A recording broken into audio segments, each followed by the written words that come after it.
इस एग्जांपल में हम कंटिन्यूस यूनिफॉर्म रैंडम वेरिएबल को ट्रांसफॉर्म करेंगे काशी रैंडम वेरिएबल में। ये बिल्कुल पिछली एग्जांपल की तरह है कि हमारे पास रैंडम वेरिएबल x का पीडीएफ गिवन होगा। हम इसके साथ हमारे पास रैंडम वेरिएबल किसी फंक्शन ऑफ x के इक्वल होगा। हम x की वैल्यू फाइंड करेंगे, इसके बाद उसका डेरिवेटिव लेंगे।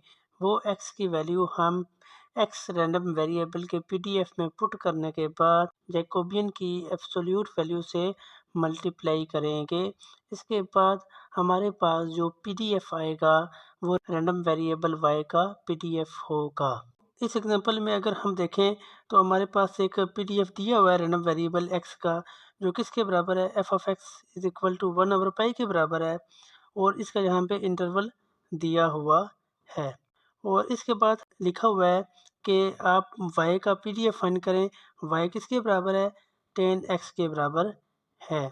और इसके बाद यहाँ पे हमारे पास जो पीडीएफ x का है उसका सपोर्ट सेट यहाँ पे दिया हुआ है। सपोर्ट सेट से मुराद इंटरवल है, तो यहाँ पे इस फंक्शन का इंटरवल दिया हुआ है, लेकिन इस y का इंटरवल नहीं दिया हुआ।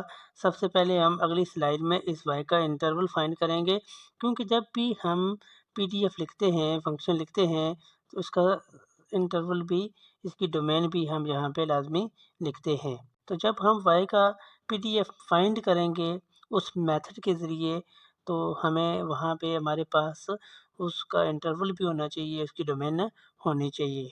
हमारे पास y 10 ऑफ x के इक्वल है। जब हम इस x की वैल्यू -π/2 पुट करते हैं तो y की वैल्यू -∞ के बराबर आती है। और जब हम इसी इंटरवल में x की वैल्यू π/2 पुट करते हैं तो y की वैल्यू आ जाती है इन्फिनिटी। इसका मतलब ये हुआ कि ये जो रैंडम वेरिएबल y है इसका इंटरवल क्या बनेगा, -∞ से +∞। तो ये वैल्यू π/2 और -π/2 हमने क्यों पुट की।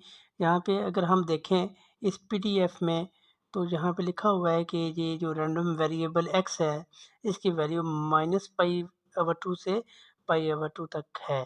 तो ये वैल्यूज़ हम पुट करेंगे तो y रैंडम वेरिएबल का इंटरवल या डोमेन फाइंड कर लेंगे। इस मेथड से हमने इसकी डोमेन और या इंटरवल फाइंड किया है। अब हम इस x की वैल्यू फाइंड करेंगे कि ये x किसके इक्वल है। यहाँ पे y 10x के इक्वल है। अगर हम x निकालेंगे तो 10 इनवर्स y हो जाएगा।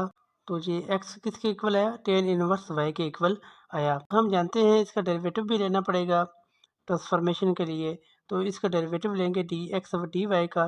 तो इनवर्स फंक्शन का डेरिवेटिव बराबर होता है 1/1 प्लस जो फंक्शन जहाँ पे होता है उसका स्क्वायर। ये हमारे पास जैकोबियन आ गया। तो इसके बाद हम उस जैकोबियन की एब्सोल्यूट वैल्यू लेंगे, तो ये किसके बराबर आएगी, 1/1 प्लस वाई स्क्वायर के बराबर आएगी। क्योंकि जहाँ पे माइनस साइन नहीं है तो ये इसी के बराबर आ जाएगी। रैंडम वेरिएबल x का पीडीएफ 1/π के इक्वल था, स्टार्ट में हमने देखा। इसके बाद हमने जैकोबियन फाइंड किया 1/1 प्लस वाई स्क्वायर के बराबर है। अगर हम रैंडम वेरिएबल y का पीडीएफ लिखना चाहते हैं तो उस सूरत में जो हमारे पास x रैंडम वेरिएबल का पीडीएफ था उसमें x की जगह हम पुट करेंगे। देखें यहाँ पे x किसके बराबर आएगा, 10 इनवर्स y। तो हम उस x की जगह पुट करेंगे 10 इनवर्स y, यानी कि उस फंक्शन में हम x की जगह पुट करेंगे 10 इनवर्स y और उसको मल्टीप्लाई करेंगे जैकोबियन j से। ये हमारे पास ये 1/π के बराबर है। यहाँ पे x है ही नहीं, तो ये इसी तरीके से आ जाएगा 1/π।